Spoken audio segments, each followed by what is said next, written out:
kindly agree to say a few words about... You might sing as well as you're honest. Thank you, Sconny. I'm not sure how many of you here tonight are aware that our esteemed host, the bold scone maker, is, in fact, amongst other things, an extremely accomplished poet. We were definitely not aware of that. In fact, he's almost single-handedly kept the ancient, some might say, dying art of ode writing alive in this part of Western Europe. Sconny can do you an ode for all occasions. In fact, he has.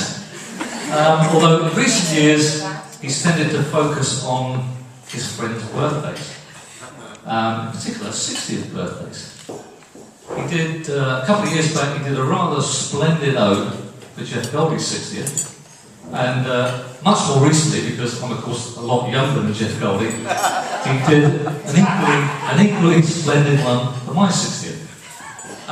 It therefore seemed entirely appropriate tonight that one of his friends would stand up here and regale you with an ode in praise of the scone maker's 60 years on planet Earth. Unfortunately, that's not going to happen. And I'll tell you why. Ode writing, ladies and gentlemen, ain't easy. It ain't easy at all. It takes great skill, great perseverance, great time, effort. And I found that neither myself or any of Sconny's friends that I approached had any of these skills at all. So we had to abandon the idea of an ode. So we thought, what else can we do? And I thought, well, he went to a lot of trouble for my 60th birthday. I really should try and do something. So I thought I might sing him a song. Alright. Now there's a lot of you out there going, oh God, he's going to do Ebony Eyes again. Well, have no fear, I'm not doing Ebony Eyes. Well, I'm not doing Ebony Eyes now, but depending on the number of lemonades I have over the next couple of hours, there's probably I could be standing in that corner doing it later. But no, I decided I would sing, I would take an old Scottish song, which was a favourite of mine when I was a kid, and tweak the lyrics a bit to make it a little bit more appropriate for tonight's proceedings. And that's what I decided to do. But then, when I started to work on it, I realised that not only was I a little bit rubbish at ode writing, I was also a wee bit crap at adapting songs. Because the thing about Sconny's ode, you see, and the sort of the skills that you need to do anything like this is, you know, Sconny's odes tend to be clever, erudite, witty, and very, very long. Now, I knew that the lack of length in my performance, and that's not a phrase you want to bandy around too often, the lack of length in my performance will not be a problem. Au contraire, I'm sure you'd be delighted if I kept it extremely brief, but the lack of any of the other qualities, yeah, you might worry about a bit.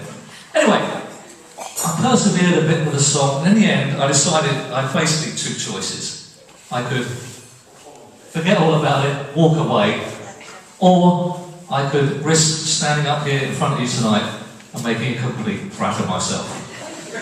And the fact that I'm standing here now will probably give you a clue as to the decision I made. And people who know me well will say that I've never been afraid to make a prat of myself in public. I've had years of practice at it. So anyway, the song I chose, I think it was the tune is a traditional Scottish tune, which the legendary Andy Stewart put lyrics to in the 60s and had a massive worldwide hit with it. He called it A Scottish Soldier.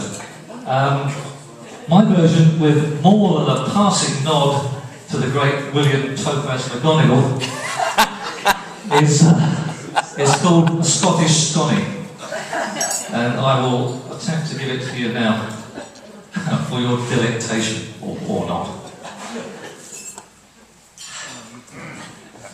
There was a Scottish Sconny, who baked banana bread that people ate with dread. Oh, he loved his cooking, his real passion was walking up and down big pointy things. He tried the Pyrenees, he tried the Swiss Alps, but they could not compare with the smell of Scottish air. So home he went to bonny Scotland, where he decided to climb every last Munro.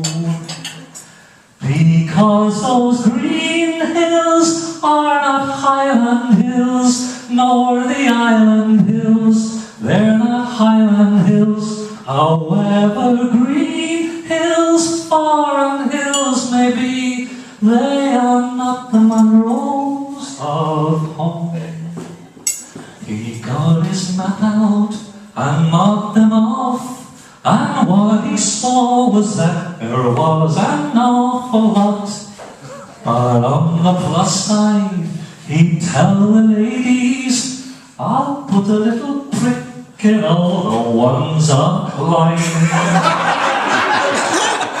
The pricks got many, as Sconny climbed them, till there was one to go, and that was Glencoe. So to celebrate his birthday, his 60th birthday, he would climb Glencoe with a few old friends. There would be Gigi and Kevin Wally, and Willie would make the trip with his arthritic hips. Whilst a few frat friends would take a different route, they toast Sconny's health in the hotel bar, and you know who you are. When it's over and Sconny's done it, we'll raise a glass or two, for he'll join an exclusive crew. And on that day, we'll be proud to say we were there when Sconny climbed his last Munro. For there are green hills, are not Highland hills, nor the island hills, they're not Sconny hills. However green hills, foreign hills may be, they are not the Munro